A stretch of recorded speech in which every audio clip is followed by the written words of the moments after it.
Hello. Welcome back to Life After Plus One. I'm Leanne, your podcast host and your single parent mentor and coach.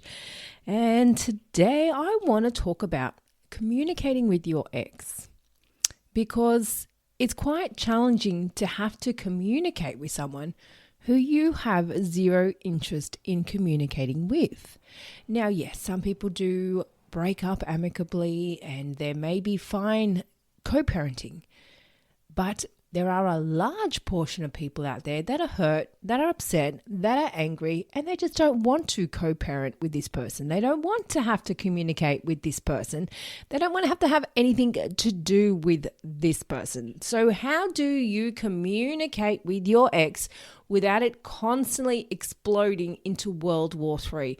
Let's talk about that today. Welcome to the Life After Plus One podcast, where we turn life's lemons into delightful lemonade. Get ready for inspiring stories, uplifting conversations, and all the tips and tricks to rock your single parent journey with style. I'm your host, Leanne, and it's time to embrace the adventure of Life After Plus One. So let's dive in. So you've gone through your breakup, and then you've got all these other little bits and pieces now that you've got to unpack together with someone who you've just broken up with. Ideally, you'd probably just think, I just want to leave this person be and have nothing to do with them. But you are going through this breakup with someone that you're trying to heal from. You're trying to separate yourself from them. But in the process, you've got to go through all the other paperwork and all the other logistics of going through a separation as a single parent, whether that be your divorce, whether that be the settlement, whether that be custody, whether it be anything else that you're going through. You still have to finalize all these major details. And the thing that really adds salt to the wound is that normally when you go through these big decisions, you probably have this person on your team. The person who you are now up against would normally have been the person that was there for you to give you the support when you need it in these big, massive decisions. But now you're going head to head with this person. You are both upset, you're both hurt, you're both angry, you're both experiencing your own types of emotions. And stopping and just thinking to yourself, how can I best communicate with this person is the last thing on your mind. Because realistically, you've just been heartbroken and you just want them to understand how you feel. But here's a hard truth for you. They are not going to sit back and go, they're hurt or they're upset or they're heartbroken. I'll be a little bit kinder to them. I mean, hey, wouldn't that be nice if they did? And there may be some really nice exes out there that do that. But I'd be very surprised if there are many, because quite often when you're going through a breakup, you don't want to cooperate with this person who has just broken your heart, who has just made you angry, who has just made you sad, who has just put you through this roller coaster, and you're now in a whole new world. Your whole life has just been flipped upside down. You're now adjusting to accepting that your family life, your whole picture of what you expected your future to look like, no longer exists. This partner of yours no longer exists as your partner. You're now rebuilding everything all on your own. And now you got to go head to head with this person who was once your best friend, your love of your life, your person that was there for you. And this is why communicating with them is so hard, because you are both carrying all these emotions from the breakup, and neither of you want to step back and actually realize, maybe they are hurt, maybe they are upset, maybe they are pissed off. I mean, naturally, both of you are going to be feeling your own types of emotions. Both of you are going to be handling your breakup in your own way. Some people choose to handle it by just jumping into a new relationship. Some people choose to handle it by just getting angry and defensive. Some just by giving in, letting them have their way with everything, because it's just easier to do that. Everyone handles it in their own way. But the thing that most people struggle with is communicating with their ex. And what a lot of people tend to forget is if you had problems communicating with your partner when you're actually in a relationship with them, then it's going to be 1,000 times harder when you're actually out of the relationship, because it was hard when they were there on your side. It was hard when they were your partner. They're now not your partner. They're now not on your team. They're now not there to support you. So anything you say and do, they are probably going to fight against you, and they're not going to agree with you. And something I hear so often are phrases like, why can't they just understand where I'm coming from? Why can't they just say, I'm sorry? Why can't they just explain why they did that? Why can't they just parent the way I do? Why can't they just step up and be a better person? Because they won't. And sadly, it is very common when you're dealing with certain people that for them, in their opinion, cooperating means giving in. Cooperating means letting the other person win. And that is not the case. Cooperating is doing what's best for the kids. But quite often people get caught in their own little battle. They put their blinkers on. They don't see anything else besides their ego is bruised and I'm out to win. Do not hurt me anymore because I will make you suffer. And that is a very common mentality for a lot of people that have been hurt in a breakup. Don't hurt me because I'm going to hurt you even more. I will fight for whatever I can, and I will make sure I win. And sadly, breakups become a battle about who's going to win and who's going to come away with the most, when really it should be about learning to step back and think about, okay, this has ended, this is shit, my feelings are hurt, but how can we make this work? And this is the thing that a lot of people forget when they're going through a breakup as a single parent, when you've got kids involved.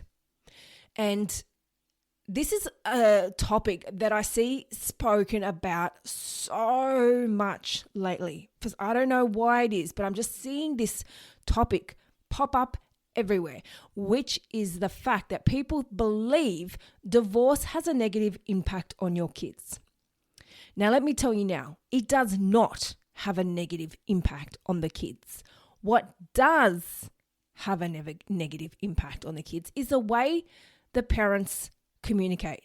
It's a relationship between the parents. And this is why I cannot emphasize enough the importance of getting your emotions a little bit under control, working through those breakup emotions before you go into these big decisions. Because when you go into these big life-changing moments like divorce and custody and settlement, where you've got to make these huge decisions, you are not going to go into it from the best frame of mind. You're going to go into it with the mentality of, I'm going to win. I'm going to beat you. I don't care how much I have to spend.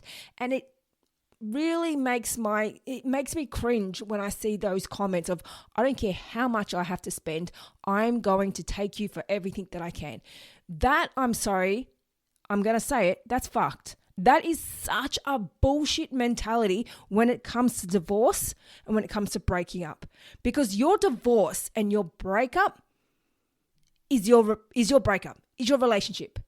And it's a sad way to think that I'm going to take you for everything that I can just because your relationship ended. You guys were together for a reason. You guys loved each other at some point. And then eventually, unfortunately, your relationship didn't work. It came to an end, and it's sad and that's unfortunate, but these things do happen.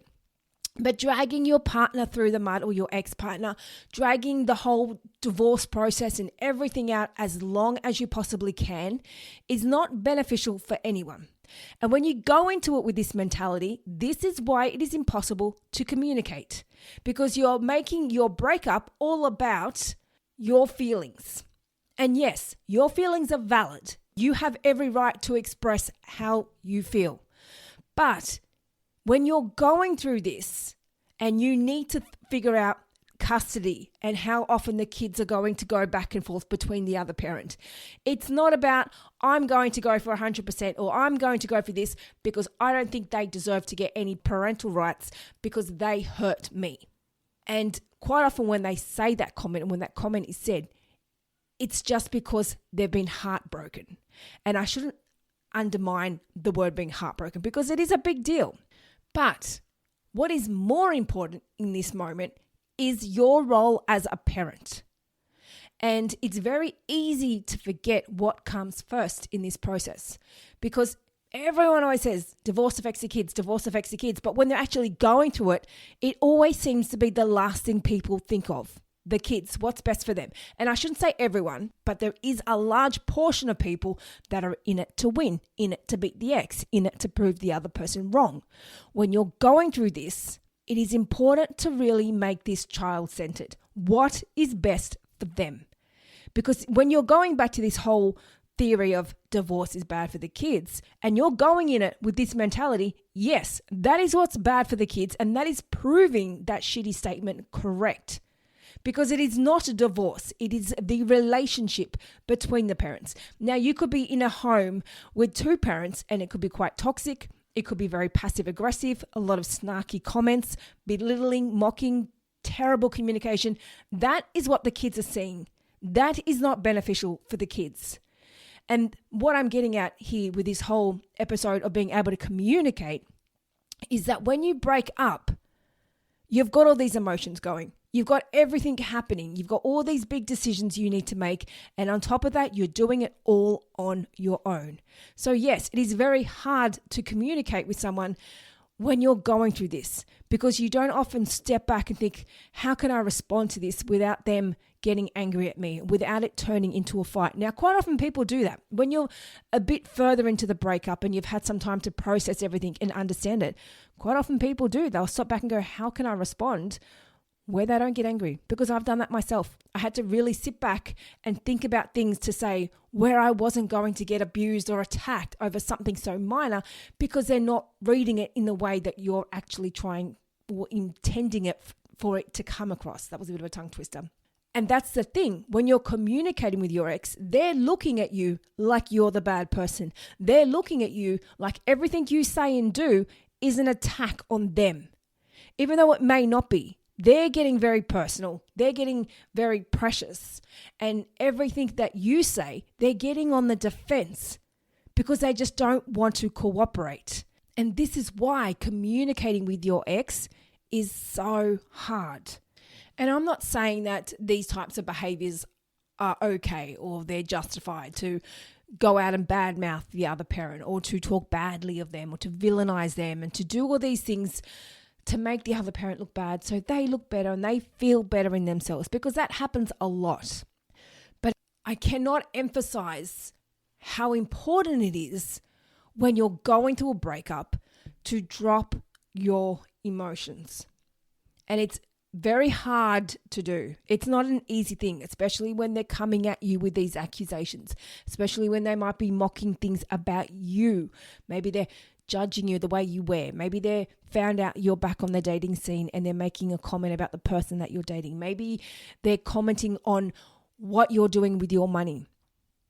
I'll never forget that happened to me once many years ago when I first became a single parent. I had a coffee in my hand, a takeaway coffee, and he made a comment to me suggesting that he bought that for me, which he didn't.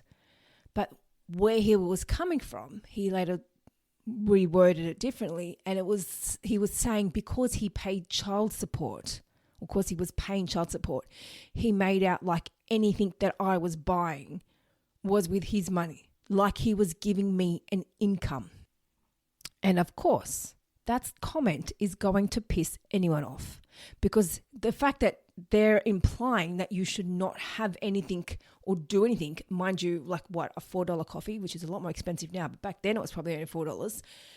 I can't even buy a $4 coffee for myself without being criticized.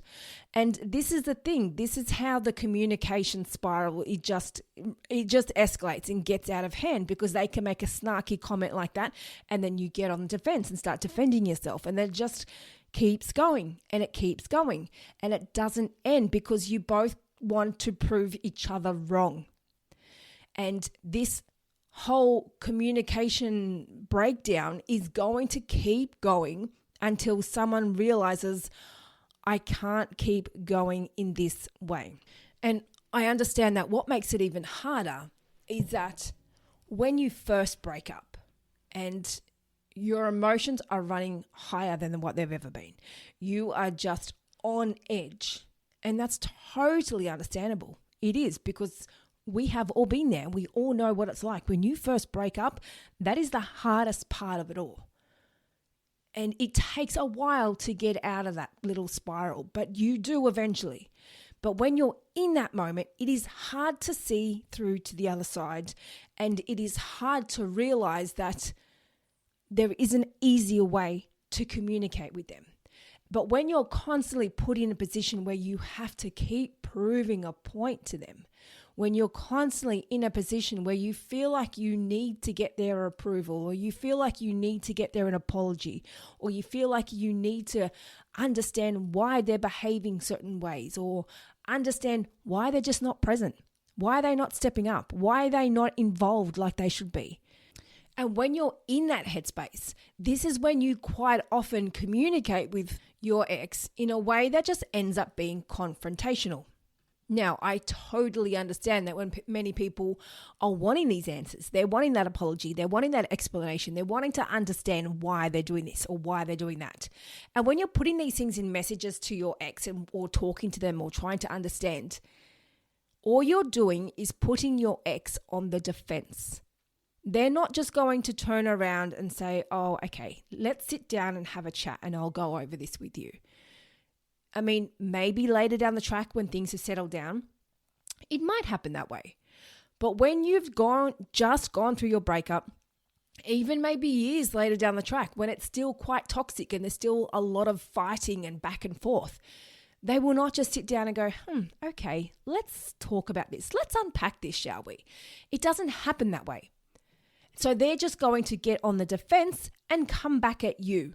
Because when you question your ex about anything, whether it be why are you not available, why are you not stepping up, why are you not present, why are you doing this, why, when you're wanting answers from your ex, you're putting them in a position where they need to prove themselves to you.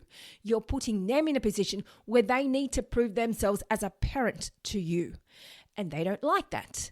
And even though what they're doing may not be right, and you're worthy of having an explanation, they're still not going to do it, and they're not going to put themselves in a position where they have to prove themselves to you. And this is where you need to realize that if you keep putting yourself in a position where you're wanting answers from your ex, and you keep communicating with them in this way, and you keep sending these messages, this is when they then will start doing it to you, and they will start putting things on you. Well, why are you doing this? Well, why are you doing that? So then they've now flipped it onto you. So instead of them taking any accountability, it's now on you. Well, why aren't you doing this? Well, why did you do that? Why did you do this? See where I'm going with this? It is a very toxic communication pattern, and it happens all the time. And when they start it, when they've flipped it on you, because you're maybe more of an emotional person, you're more of an empath, and you don't like to be made to feel guilty. You don't like to be made to feel like you've done something wrong. So then you're going to sit there and prove your point to them. But I did this, but I did that, but I did this, but I did that. I'm sorry, but in the kindest way possible, they don't care about your explanation or why you've done this. They're just trying to deflect and take it off them from why you're asking, well, why didn't you do this? Why didn't you do that? How come you did this? How come you're not stepping up? How come you're not showing up for this? How come you were late? Then they're going to put it onto you. Well, why did you do this? Why did you do that? It is not productive. And I get it. We all want answers. We all want to know why. We all want an apology. We all want an explanation. But when you keep communicating with your ex and expecting answers, expecting reasons, expecting something more from them than just the basic bare minimum, it is not going to get a positive outcome. And this is why so often when you're communicating with your ex, it turns out so toxic and so draining and so exhausting because you've got this fairy tale belief in your head of how it should look and how it should be. And even though it would be lovely for that to happen, they're not just going to jump on board and go, this is what they want, so I'm going to give it to them. But the more you keep communicating with them in a way where you're expecting something from them, the more they're just going to flip it back on you and make you look wrong and prove you wrong and prove that you've done something you shouldn't and prove that you're not the best person that you should be. And they'll put you in a position where you're constantly doubting yourself and where you're constantly questioning yourself. It is a vicious cycle that will get you nowhere. And I understand it is very hard to jump off that roller coaster because you think one moment, I'm fine, I'm good, they've just texted me, that's it, I'm good, I don't need to respond, or I can just respond with a simple yes or a no, or just plain and simple. But then, boom, next minute they'll send a message where it has completely triggered you. They've accused you of doing something that you haven't, or they're making you out to be the bad person, or implying that you're doing something that you're not. And the next minute you're wanting to defend yourself. And that whole texting back and forth has just started again. And that is why communicating with your ex is so hard, because you're both in fight or flight mode. You're either going to respond and get angry, or you're going to completely ignore and avoid. And neither of those methods are actually dealing with anything. And neither of those methods are actually going to resolve anything. Now, we all know we can't change your ex. You can't change what they do, what they say, how they react, how they think, what they're going to tell people. There is nothing about that you can change about your ex. But there is a way that you can communicate with them where you don't keep falling into this trap. And it really begins with learning to believe in yourself, learning to realize I don't need to prove a point to them. I don't need to justify my opinion. I don't need to give them updates on my life. And it's not just with texting or emailing or however you communicate. It's also in-person communication, because most of you all will still see your ex at some point, maybe drop off, pick up, maybe school events, maybe birthdays. You will still see each other at some point. And remember, this is where it goes back to that point where it's divorce is bad for the kids. No, it's not. It's the relationship between the parents. So when you're getting angry or something's happening with your ex, think about that statement, because it's that statement that you need to think about when you're communicating with your ex. This is what sets an example for your kids, the relationship you have with your ex, and that comes down to how you choose to communicate with them. And the way you communicate with them, that all comes down to letting go of those emotions, being able to co-parent and accept you're the other parent. I don't like you, but we can agree to disagree. We can agree to be parents for the sake of our kids, and that's it. And people may think that's never going to happen. Now, take my situation, for example. As most of you know, I had a very, very toxic breakup. It was very toxic. I wouldn't wish it on my worst enemy. But after years of work on myself, after years of studying, after years of a lot of self-reflection, we now co-parent amicably, believe it or not. And he may have said the nastiest things about me. He may have said some horrific things. He destroyed my reputation. He really dragged me through the mud. And as everyone knows, and I've discussed this on multiple episodes, I literally left with nothing. I rebuilt my life from nothing with just my daughter and a suitcase of clothes, because it wasn't worth the drama for me. It was that toxic. I was done. I'm like, I cannot go through this anymore.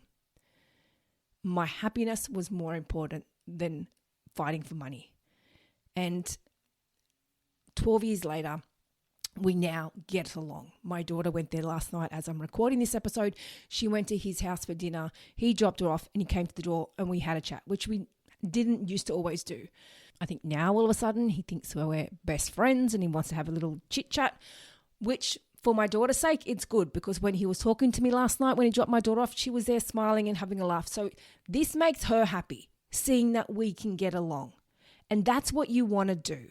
Even though he's done some horrible, horrible things to me and said many horrible things, and I lost friends, and it's just, I can go on for hours in the things that I've been put through.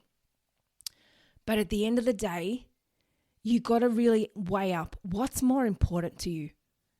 Getting angry at your ex, or just being a better parent, being a happy parent, being a present parent for your kids. To me, at the end of the day, I left that relationship with nothing because my daughter was more important to me. And now I'm at a place where I can communicate with him and respectfully get along with him because my daughter is more important to me. And she's had her moments where she hasn't wanted to go there and she's been through her own little ups and downs. But at the end of the day, what's more important to me is seeing my daughter happy. And I know for a fact at the start when I first broke up with her dad, and it was extremely toxic. And that had a huge impact on her, a huge impact. My daughter, when I first broke up with my daughter, I was on an extended maternity leave. So I hadn't gone back to work because I took extended time off. So at that time I wasn't working. And I ended up putting my daughter in daycare. Not because I felt like she needed it, not because I felt like I had to, because I was so emotional. I was so empty. I was crying every day. I was just a completely different person. And I was like, I can't have my daughter around this.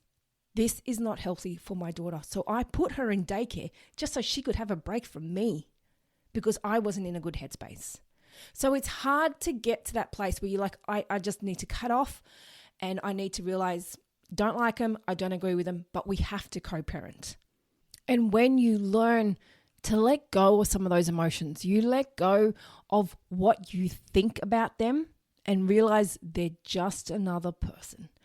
And they may sound crazy. And I know if you've listened to the start of this podcast way back, I used to always refer or mention that when you're dealing with your ex and you don't want to communicate with them or you don't want to talk to them, treat them like a business partner. That's it. No emotion. Treat them like a business partner.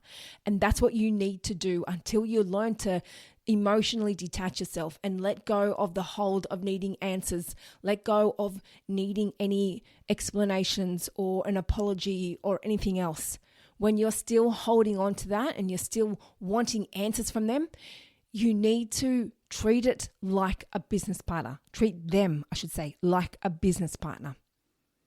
Because if you're dealing with someone in business, you wouldn't be going up to them saying, but why did you do this? But why did you do that? I need a reason for this.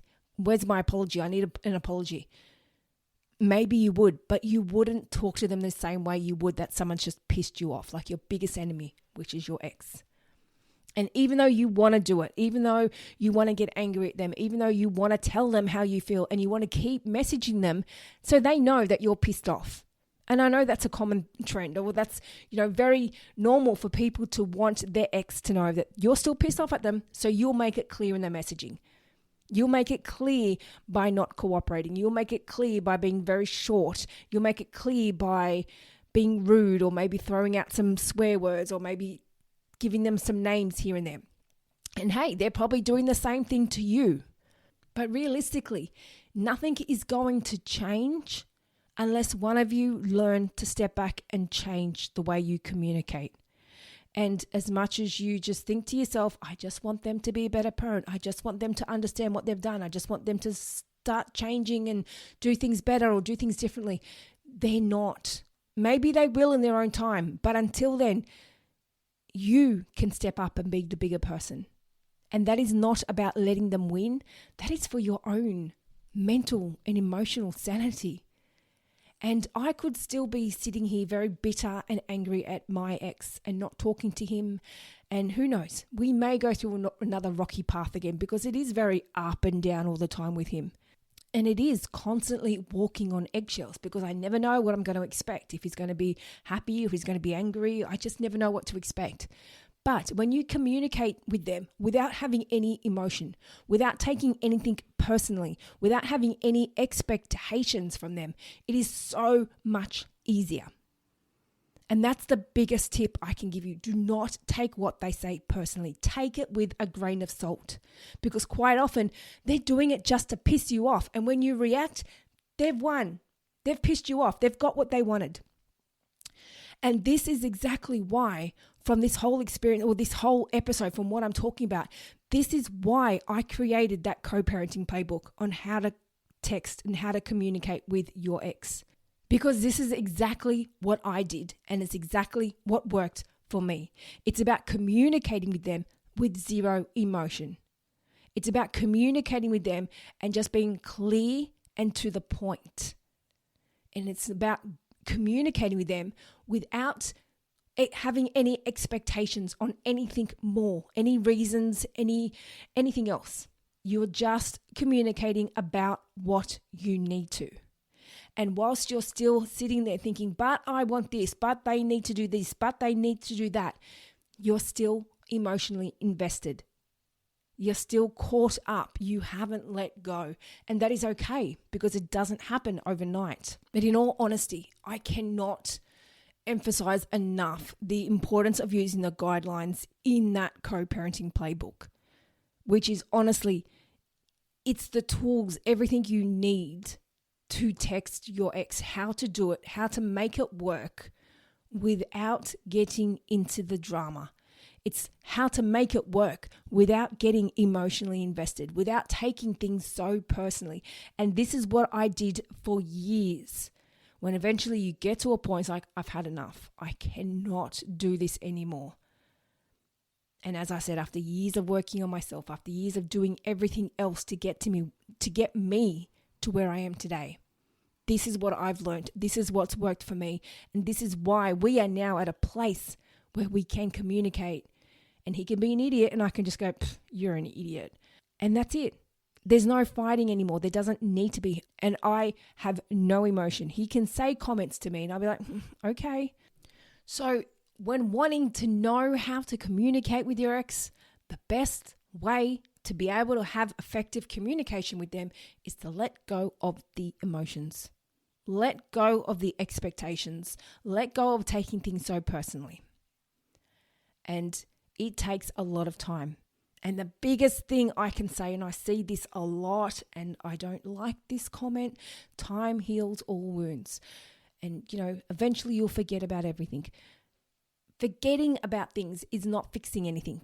Forgetting about things is just avoiding it. Time does heal wounds. But if you use that time productively, if you're actually doing something to stop repeating those patterns, if you're actually doing something to actually learn from what you've been through in the past, where you're actually just allowing time to go by, but nothing has changed, nothing's healing. It's just time that's gone by and you've just swept it under the carpet until maybe you jump into another relationship and all these same problems come up again. You're like, holy shit, why am I going through this same pattern again? This is what happened last time because you've done nothing. Please stop believing that time heals all wounds. Time only heals wounds if you are doing something in the process. So if you're wanting to really start doing something towards healing, then that co-parenting playbook is a game changer when it comes to communicating with your ex. Like I said, I used it and I still do when I communicate with him. Even though we are now amicable, that is now how I communicate. And it's not about being rude. It's about just being direct and to the point and not being emotionally invested. And that is why it works. That is why this guidebook works, because it takes away the emotion that is getting you caught up, that is getting you dragged into this toxic texting pattern that just keeps going and going and going. So if you're wanting to communicate better with your ex, then grab that guidebook. I promise you, it will make a difference. And it's something that you can start using. You can download it, start using it. If they text you right now, as soon as you download it, excuse me, you can start using it. It has texts and scripts of so many different examples of what you can use and how to actually implement it. And it's a game changer. And if you're wanting to actually fast track that a bit more, then let's have a chat. Let's have a one-on-one chat, because this is what I do. We look at, okay, why is that bothering you? Why is this holding you back? It's about finding ways to handle things better and more effectively, I should say. So you don't get stuck in these patterns and you don't keep repeating these cycles. That's the whole idea, learning from it. Growth is priceless. You cannot put a value on your own personal growth and your own personal development. So if you are struggling with communicating with your ex, grab that guidebook or grab a one-on-one chat. And just most importantly, just remember, they're not going to step up the way that you want them to. They're not going to parent the way that you want them to. They're not going to change just because you want them to. And that is why there is that constant battle with your ex, not just you personally, everyone out there, when you're communicating with them, because you've got these expectations of what you want from them. You've got these expectations of getting something from them or them doing something different. And you don't get it. So it just comes out every time you communicate. You're holding that grudge. You're holding that bitterness. You're holding on to this hope of something different that you're never going to get. And that's why it's that constant battle, that constant fighting, that constant nitpicking. You're holding on to the grudge. You're holding on to these emotions. And every time a message comes, it just escalates and goes on and on and on. Let go of those emotions, and that communication with your ex will become 1,000 times easier. I promise you that. So grab that co-parenting playbook or grab a one-on-one session. Both of those links are in the show notes below. And don't forget to share the podcast with any single parent friends you have. Give me a like, give me a review, and don't forget to subscribe so you get the notification for each new episode. And that's about it from me, guys. So thank you again. And as I always say, I hope you got something productive from this episode. Don't forget, if you have found it useful and if there's something that you did really gain, then come over to Instagram, come say hi, come have a chat and let me know. Let me know your thoughts. I'd love to hear from what everyone's thinking or what they took away from the podcast. So thank you, everyone, for coming back week after week. And remember, let go of those emotions. Don't take things so personally. And it does get so much easier. It's only as hard as you choose to make it. All right, guys. Thanks again. And until next week, I'll be in your ear. Thank you for joining us on the Life After Plus One podcast. If you loved what you heard today and looking for some further support, then jump onto our website, lifeafterplusone.com. Plus, don't forget to check out our Instagram page for further resources and inspo. You can find all the links in the show notes. And remember, you're not alone on this path. I'm looking forward to seeing you on the next episode. And in the meantime, keep thriving, keep growing, and keep exploring your amazing life after plus one.